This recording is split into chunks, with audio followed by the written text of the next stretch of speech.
Yo, what's up mga kaibigan? Nalina tayo magkwentuhan. Ang posisyon na power forward ay isa nga sa mga posisyon noon na madami talagang star. Mapa Karl Malone man yan, Dennis Rodman, Charles Barkley, Larry Johnson, Shawn Kemp at iba pa. At pagpasok naman ng year 2000s, ito na nga naging golden era ng mga power forward. Andyan sila Tim Duncan, Kevin Garnett, Chris Webber, Pau Gasol, Dirk Nowitzki, Carlos Boozer, Chris Bosh, Blake Griffin, Kevin Love, Rasheed Wallace, Zach Randolph, LaMarcus Aldridge, David West, Amari Stoudemire, Serge Ibaka at iba pa.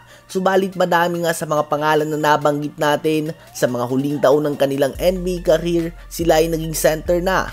At may mga tulad naman ni Nikola Jokic, Domantas Sabonis, Karl Anthony Towns, Anthony Davis at iba pa na nagsimula bilang power forward sa NBA subalit ngayon ay center na.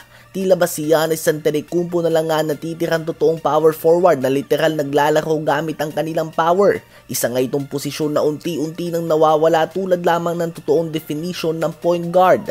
Ang susunod nga na henerasyon ng mga big man ay sila Wemby at Chet Holmgren. Mga big man na big dahil lamang sa tangkad nila subalit hindi nga sila naglalaro bilang mga big man bagkus mga 7-foot guards. At wala namang masama dito, ganun pa man posibleng nakakaapekto nga ito mga kaibigan sa pagbagsak ng ratings ng NBA. Kung noon nga ay ilan lamang ang big man na tumitira ng 3 points, kahapon nga si Wemby gumawa pa lamang ng 15 3-point shot attempts in one game.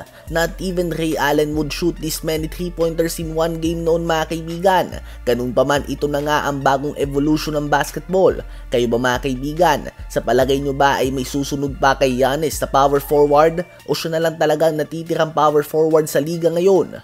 Ngayon ay tumungo naman tayo sa Denver Nuggets. Kahapon nga inatanggap nila ang masakit na talo laban sa Portland Trail Blazers sa score na 126-124. Ito nga ay nagtapos sa isang buzzer beater ni Anthony Simons na gumawa ng 28 points and 10 assists, 27 points, 6 rebounds din si Shadon Sharp, 19 points si Deni Avdija, 15 points, 13 rebounds, and 4 blocks si DeAndre Ayton. 14 points, 8 rebounds si Camara at 13 points, 6 rebounds naman si Jeremy Grant. Sa Nuggets naman ay gumawa ng 34 points, 6 rebounds, and 8 assists si Nikola Jokic. 24 points, 10 assists si Jamal Murray.